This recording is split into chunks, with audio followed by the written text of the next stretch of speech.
Hello everyone, मैं घनश्याम आपका अपने इस यूट्यूब चैनल एस्ट्रो तो एक्यूरेसी में आपका बहुत बहुत स्वागत करता हूं। आज हम ऐसे टॉपिक को डिस्कस करने वाले हैं जो काफ़ी इंपॉर्टेंट है। काफ़ी important in the sense competitive level में इससे काफ़ी बेहतरीन क्वेश्चन पूछे जाते हैं। तो आइए मिल बांट कर इस चैप्टर को आगे बढ़ाते हैं। और आपसे बस एक ही रिक्वेस्ट है कि अगर अब तक आपने मेरे चैनल को सब्सक्राइब ना किया हो तो सब्सक्राइब जरूर कर ले और अधिक से अधिक मित्रों तक शेयर जरूर करें। चलिए, आज जो हमारा टॉपिक है वो है प्रोनाउन। कौन सा टॉपिक फ्रेंड्स? प्रोनाउन। देखो, प्रोनाउन का मतलब क्या है? देखिए, अगर आप बात कीजिएगा नाउन, नाउन का मतलब क्या? संज्ञा। प्रो का नाउन का मतलब प्रो या प्री बोले तो क्या होगा? उससे पहले, यानी नाउन को जो रिप्लेस करता है। जी हाँ, नाउन को जो रिप्लेस करता है उसको क्या कहेंगे? उसको कहेंगे प्रोनाउन। यानी प्रोनाउन को हम दो एस्पेक्ट में बांट के चलते हैं। प्रोनाउन को हम दो एस्पेक्ट में बांट के चलते हैं। पहला एस्पेक्ट हम मानते हैं, देखिए, it is a word which replaces a noun. एक ऐसा वर्ड है जो नाउन को रिप्लेस करता है, जो नाउन को रिप्लेस करता है, यानी संज्ञा के बदले में जिन शब्दों का उपयोग होता है उसको क्या कहेंगे सर? उसको ना हम प्रोनाउन कहेंगे सर। और आखिर प्रोनाउन का हमको जरूरत क्यों पड़ा? प्रोनाउन का आखिर हमको जरूरत क्यों पड़ा? To avoid the repetition of a noun. यानी नाउन के रिपीटेशन को बार बार ना हो, नाउन बार बार रिपीट ना हो, इसलिए हम किसका यूज़ करते हैं? प्रोनाउन का यूज़ करते हैं। यानी नाउन के रिपीटेशन को रोकने के लिए हम किसका यूज करेंगे फ्रेंड्स? प्रोनाउन का। देखिए, मैं आपको फिर से बता देना चाहूँगा, कॉम्पिटिटिव लेवल में बेहतरीन से बेहतरीन क्वेश्चन पूछा जाता है।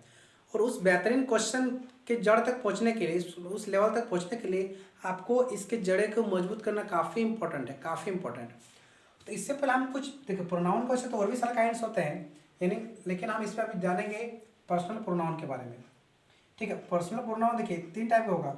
इसको तीन अलग अलग टाइप में बांटा गया है: सब्जेक्टिव केस, पोसेसिव केस और objective case. Subjective case, possessive case और ऑब्जेक्टिव केस। ठीक है, देखिए सब्जेक्टिव केस में क्या क्या आता है? देखिए, I, we, you, he, she, it. कहने का क्या मतलब है? कोई भी सेंटेंस में ये सब सब्जेक्ट का काम करता है। कोई भी सेंटेंस में ये सब सब्जेक्ट का काम करेगा। ये पोसेसिव केस, पोसेसिव का मतलब मैंने बताया आपको किसी वीडियो में, यानी ऑनरशिप दिखाना, किसी चीज़ से रिलेशन उसको दिखाना, उसको क्या कहेंगे? उसको कहेंगे पोसेसिव। एक होता है ऑब्जेक्टिव केस, सेंटेंस में जो ऑब्जेक्ट का काम करे, उसको क्या कहेंगे? Objective case. देखिए, अगर आप ये देखिए ध्यान से, देखिए आई और वी, माई, आवर, मी, अस, ये सब है फर्स्ट पर्सन। कौन सा पर्सन है? First person. यानी अगर हम किसी का बात कर रहे होंगे तो इन लोग होगा स्पीकर। फर्स्ट पर्सन हमेशा क्या होता है? फर्स्ट पर्सन हमेशा स्पीकर होता है। देखिए, सेकंड अगर बात करें यू का, देखिए यू और यू का ये सेकंड, ये आपका सेकंड पर्सन यानी लिसनर। ये क्या होगा आपका? लिसनर। सेकंड पर्सन यानी ये क्या होगा? ये होगा आपका लिसनर। जो आपका बच गया ही, शी, इट, दे, इसका his, her, its, their, him, her, it, them, ये आपका क्या? Third person. ये आपका क्या हो गया? थर्ड पर्सन इसीलिए बिकॉज ये सब जो है ना नॉन एक्टिव है। क्या है? नॉन एक्टिव, यानी ये सब कन्वर्सेशन में पार्टिसिपेट नहीं करते। कोई भी बातचीत में होता है जो थर्ड पर्सन कन्वर्सेशन में पार्टिसिपेट नहीं करते हैं, इसीलिए ये सब इन लोग की क्या है? ये नॉन एक्टिव, यानी ये जो है कन्वर्सेशन में पार्टिसिपेट नहीं करते हैं। ध्यान से समझिएगा, सब्जेक्टिव केस आई, वी, ये सब सब्जेक्ट की तरह यूज होंगे, ये पोसेसिव केस की तरह यूज होंगे, और ये क्या है? ऑब्जेक्टिव केस, यानी इनका यूज हमेशा ऑब्जेक्ट की तरह ही होगा। ये फर्स्ट पर्सन, ये सेकंड पर्सन और ये थर्ड पर्सन। अब हम देखेंगे अगर इससे रिलेटेड क्या क्या क्वेश्चन पूछा जा सकता है। ठीक है, अब बने रहिए अभी पर यहीं पर। और इससे रिलेटेड किस तरह का क्वेश्चन पूछा जा सकता है, हमको एग्जामिनर कैसे लेवल में घुमा सकता है। ठीक है, बने रहिए। चलिए फ्रेंड्स, अब हम देखते हैं प्रोनाउन से रिलेटेड किस तरह के खतरनाक सवाल पूछे जा सकते हैं एग्जाम में। ठीक है, देखिए मैंने आपके सामने कुछ क्वेश्चंस लिखा हुआ है, आप ध्यान से इन क्वेश्चंस को देखिएगा। सबसे पहले क्वेश्चन को समझने से पहले आपको जिसका रूल समझ लीजिए तो वो ज़्यादा बेनिफिट होगा। चलिए एक क्वेश्चन देख लेते हैं। Me said that him came late. तो बोलेगा सर ये जो क्वेश्चन था आपका तो पूरी तरह से गलत ही लग रहा है। तो गलत तो लग रहा है, मैं भी मानो कि तो गलत तो है, लेकिन आप इसको किस बेसिस पर सही कर सकते हैं? और आज उसका हम रीजन को समझने वाले हैं। ऐसे रटा रटाई पड़े हम लोग से नहीं होगा। रटा रटाई पढ़ाई हम लोग से होगा नहीं। हम आज उनके रीज़न को आज समझने वाले हैं, पूरी तरह से एनालाइज करने वाले हैं। समझ रहे मैं क्या आपको बताने की कोशिश कर रहा हूँ। तो अब ध्यान से स्थिर माइंड से पेन पेपर लेके बैठेगा। चलिए देखते हैं। देखिए हम जानते हैं सर सेंटेंस का जो स्ट्रक्चर होता है यानी subject plus verb plus object होता है। मैं आपको रूल बताने चाह रहा हूँ, ध्यान से समझिए।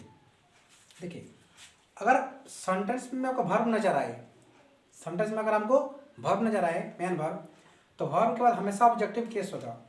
वर्ब के बाद हमेशा कौन सा केस होगा? Objective case. और ऑब्जेक्टिव केस मैंने आपको बताया है, सुनिए तो मी यू हर ही सब क्या है? Objective case. सब क्या है? Objective case. यानी जो नहीं मैंने बताया था possessive case, subjective case, possessive और ऑब्जेक्टिव केस, जैसे पहले वाला स्लाइड में। और वर्ब के पहले हमेशा कौन सा केस होगा? Subjective case. वर्ब के पहले कौन सा केस होगा? सब्जेक्टिव केस, यानी I, you, we, he, she, subjective case. दूसरा, अगर सेंटेंस में आपको प्रीपोजिशन देखने को मिले, अगर सेंटेंस में हमको प्रीपोजिशन देखने को मिले तो प्रीपोजिशन के बाद हमेशा ऑब्जेक्टिव केस का यूज कीजिएगा। अगर सेंटेंस में आपको प्रीपोजिशन देखने को मिली तो प्रीपोजिशन के बाद हमेशा ऑब्जेक्टिव केस को लेकर चलेंगे, ठीक है।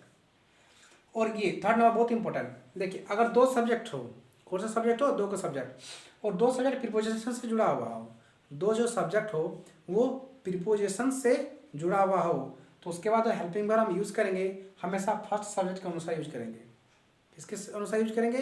फर्स्ट सब्जेक्ट के अनुसार।